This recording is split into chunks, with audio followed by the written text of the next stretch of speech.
Felice Bauer, Prague, le 11 novembre 1912. Mademoiselle Felice, je veux maintenant vous présenter une requête qui a l'air franchement folle et je ne la qualifierais pas autrement si je recevais cette lettre pour la lire.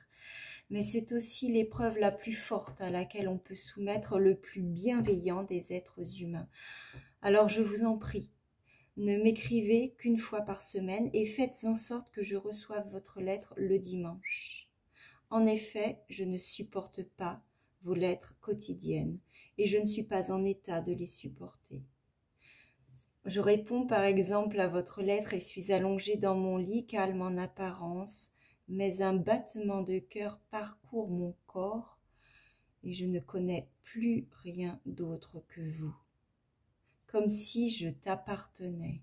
Il n'y a vraiment pas d'autre façon de le dire et celle-ci est encore trop faible. Mais c'est précisément ce pourquoi je ne veux pas savoir comment tu es habillé, parce que ça me met sans dessus-dessous de ne pas pouvoir vivre. Et c'est pour cela que je ne veux pas savoir que tu es bien disposé à mon égard, car alors pourquoi donc, fou que je suis-je encore assis dans mon bureau ou ici à la maison, au lieu de me jeter dans le train, les yeux fermés pour ne les rouvrir que lorsque je serai chez toi. Oh, il y a bien une raison, grave, grave, pour que je ne le fasse pas. Bref, je suis à peine encore en bonne santé pour moi-même, mais plus assez pour le mariage et en tout cas pas du tout pour la paternité. Mais quand je lis ta lettre, je pourrais plus encore ne pas voir ce qu'on ne peut pas ne pas voir. Si seulement j'avais déjà ta réponse, et comme je te tourmente affreusement et te contrains, mais dans ta paisible chambre, à lire cette lettre, la plus affreuse qui ait jamais été posée sur ton bureau. En vérité, j'ai parfois l'impression que je me nourris comme un spectre de ton nom porte-bonheur. Si seulement j'avais envoyé ma lettre de samedi, dans laquelle je te conjurais de ne plus jamais m'écrire et te faisais la même promesse pour moi. Grand Dieu, qu'est-ce qui m'a empêché d'envoyer cette lettre?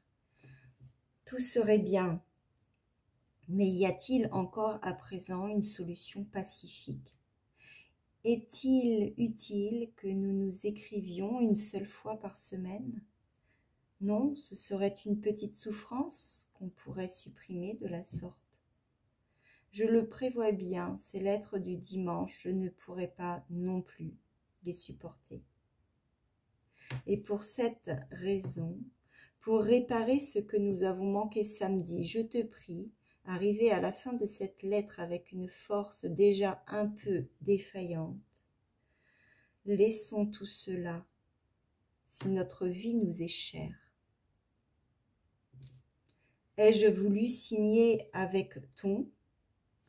Rien ne serait plus faux.